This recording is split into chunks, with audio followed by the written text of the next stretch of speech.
بسم اللہ الرحمن الرحیم۔ اللہ تعالیٰ سورہ فجر میں فرماتے ہیں، کیا تم نے نہیں دیکھا کہ تمہارے پروردگار نے عاد کے ساتھ کیا کیا، جو ارم کہلاتے تھے، اتنے دراز قد کے تمام ملک میں ایسے پیدا نہیں ہوئے تھے۔ اور سمود کے ساتھ کیا کیا، جو وادی میں پتھر تراشتے گھر بناتے تھے۔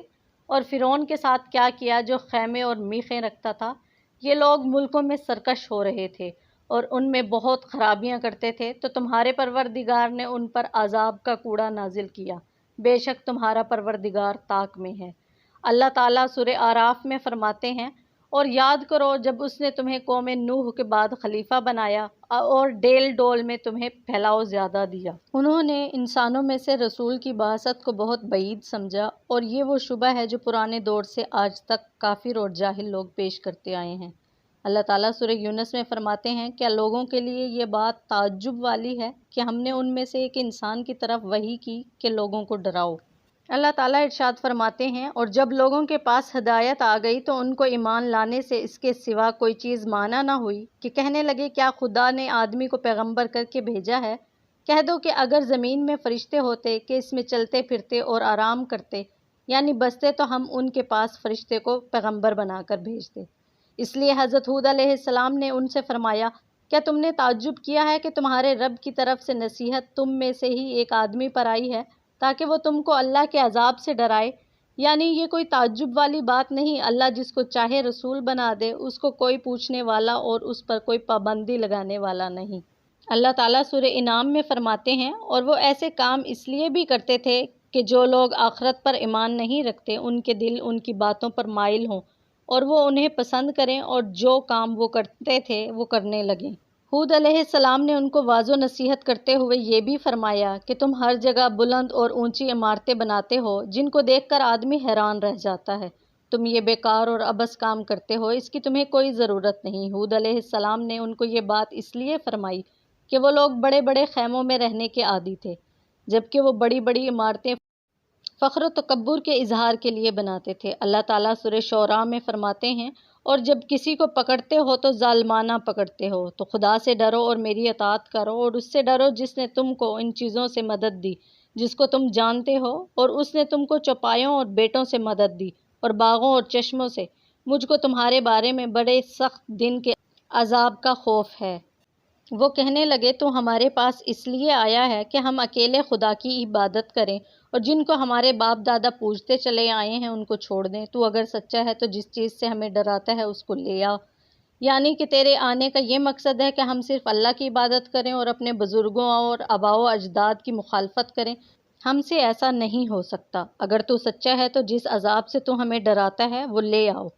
ہم تجھ پر ایمان نہیں لائیں گے، تیری پیروی نہیں کریں گے اور نہ تیری تصدیق کریں گے۔ اور جیسے اللہ تعالیٰ سورہ مومنون میں فرماتے ہیں، پیغمبر نے دعا کی کہ اے پروردگار، انہوں نے مجھے جھوٹا سمجھا ہے، تو میری مدد فرما۔ اللہ نے جواب میں ارشاد فرمایا کہ یہ تھوڑے ہی عرصہ میں پشیمان ہو کر رہ جائیں گے، پس ان کو وعدہ برحق کے مطابق زور کی آواز نے آ پکڑا تو ہم نے ان کو کوڑا کر ڈالا، پس ظالم لوگوں پر لعنت ہے۔ ایک اور مقام پر اللہ تعالیٰ فرماتے ہیں، تو ان کو وعدہ برحق کے مطابق زور کی آواز نے آ پکڑا تو ہم نے ان کو کوڑا کر ڈالا، پس ظالم لوگوں پر لعنت ہے۔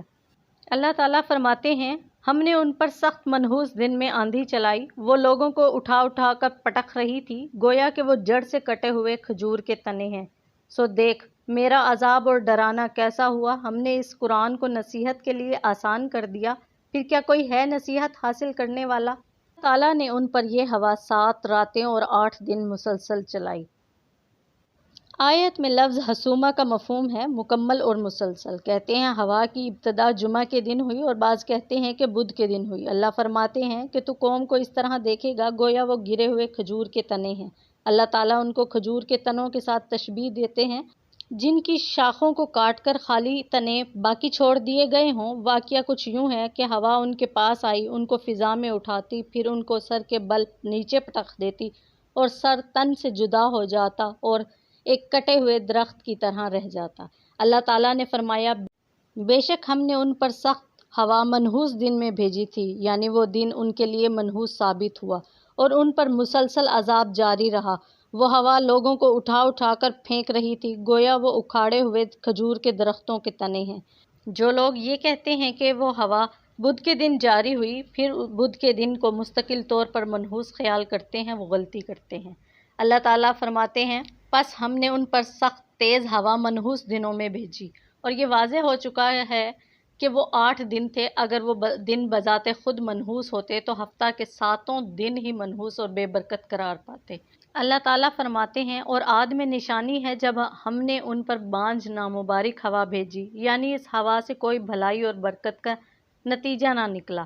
اس کے ساتھ نہ تو بادل تھے کہ مینہ برساتے اور نہ اس میں ٹھہراؤ تھا کہ نہ کھجور کا بور مادہ کھجور تک پہنچ جاتا اور درخت اچھے پھل لاتے، بلکہ وہ بالکل بانجھ و بے نتیجہ تھی جس نے ان کا نام و نشان مٹا کر رکھ دیا۔ اسی لیے تو اللہ تعالیٰ نے فرمایا کہ وہ جس چیز پر بھی پہنچتی اسے ریزہ ریزہ کر دیتی، یعنی بوسیدہ ختم ہونے والی چیز کی طرح کر دیتی جس سے کوئی فائدہ نہیں اٹھایا جا سکتا۔ حضور نبی کریم صلی اللہ علیہ وآلہ وسلم نے فرمایا کہ بعد صبا مشرق کی طرف سے چلنے والی ہوا کے ساتھ میری مدد کی گئی اور آدھی پچھوائی ہوا سے تباہ و برباد کیے گئے۔ حضرت ابن عباس رضی اللہ تعالیٰ عنہ سے روایت ہے کہ آپ صلی اللہ علیہ وآلہ وسلم نے فرمایا کہ اللہ تعالیٰ نے ایک انگوٹھی جتنی جگہ سے ہوا چھوڑی تو وہ اس ہوا نے بستی والوں کو شہر والوں کی طرف پہنچا دیا اور ان سب کو اٹھایا۔ جب شہر والوں نے ہوا دیکھی تو وہ کہنے لگے ہماری وادیوں کی طرف بڑھنے والا یہ بادل ہم پر بارش برسائے گا، اور ان دیہاتیوں کو ہوا نے اٹھایا تو ان کو اللہ تعالیٰ نے شہریوں پر پٹخ دیا تو وہ سب تباہ و برباد ہو گئے۔ راوی کہتے ہیں کہ وہ ہوا اپنے نگران فرشتوں کے کنٹرول سے باہر ہو گئی اور دروازوں کے سوراخوں سے زبردستی نکلتی رہی۔ ترمذی شریف میں ہے، حضرت ام المومنین عائشہ صدیقہ رضی اللہ تعالیٰ عنہا سے روایت ہے، آپ فرماتی ہیں جب تیز ہوا چلتی تو آپ صلی اللہ علیہ وآلہ وسلم کچھ یوں دعا فرماتے، اے اللہ میں تجھ سے اس کی بھلائی اور اس میں جو بھلائی ہے اس بھلائی کا سوال کرتا ہوں، اور اس میں اس کے شر اور اس میں جو شر ہے اس سے اور اس شر سے جس کے ساتھ بھیجی گئی ہے پناہ پکڑتا ہوں۔ اور آپ یہ بھی فرماتی ہیں کہ جب آسمان بادل سے چھپ جاتا تو آپ بہت زیادہ پریشان ہو جاتے، یہاں تک کہ آپ کے چہرے انور کا رنگ تبدیل ہو جاتا۔ آپ کبھی گھر میں داخل ہوتے، کبھی نکلتے، کبھی آتے اور کبھی جاتے، اور جب بارش برس جاتی تو پھر پریشانی والی کیفیت ختم ہو جاتی اور چہرہ انور سے خوشی محسوس ہوتی۔ یہ صورتحال دیکھ کر عائشہ صدیقہ رضی اللہ تعالیٰ عنہا ایک مرتبہ آپ سے دریافت کرتی ہیں، آپ نے فرمایا اے عائشہ میں ڈرتا ہوں کہ کہیں ایسا نہ ہو جیسا کہ قوم عاد نے کہا جب انہوں نے اس عذاب کو بادل کی صورت میں اپنی وادیوں کی طرف آتے دیکھا تو کہا کہ یہ بادل ہم پر بارش برسائے گا۔ امام احمد رحمۃ اللہ علیہ نے حضرت عائشہ صدیقہ رضی اللہ تعالیٰ عنہا سے روایت کی ہے کہ آپ فرماتی ہیں کہ آپ صلی اللہ علیہ وآلہ وسلم جب بادل یا ہوا دیکھتے تو اس کا اثر آپ کے چہرے مبارک پر نمایاں محسوس ہوتا۔ میں نے عرض کی کہ اے اللہ کے رسول صلی اللہ علیہ وآلہ وسلم، جب لوگ بادل دیکھتے ہیں تو بارش کی امید سے خوش ہو جاتے ہیں، لیکن میں آپ کو دیکھتی ہوں جب آپ بادل دیکھتے ہیں تو آپ کے چہرے پر ناگواری کے اثرات محسوس کرتی ہوں۔ آپ صلی اللہ علیہ وآلہ وسلم نے ارشاد فرمایا اے عائشہ میں ڈرتا ہوں کہ کہیں اس میں عذاب نہ ہو۔ قوم نوح ہوا کے ساتھ تباہ کر دی گئی، اور ایک قوم نے عذاب کا بادل دیکھ کر کہا کہ یہ بادل ہم پر بارش برسائے گا۔ بعض مفسرین کے مطابق آپ کی قبر دمشق کی جامعہ کے ساتھ قبلہ والی طرف ایک 4 دیواری میں ہے۔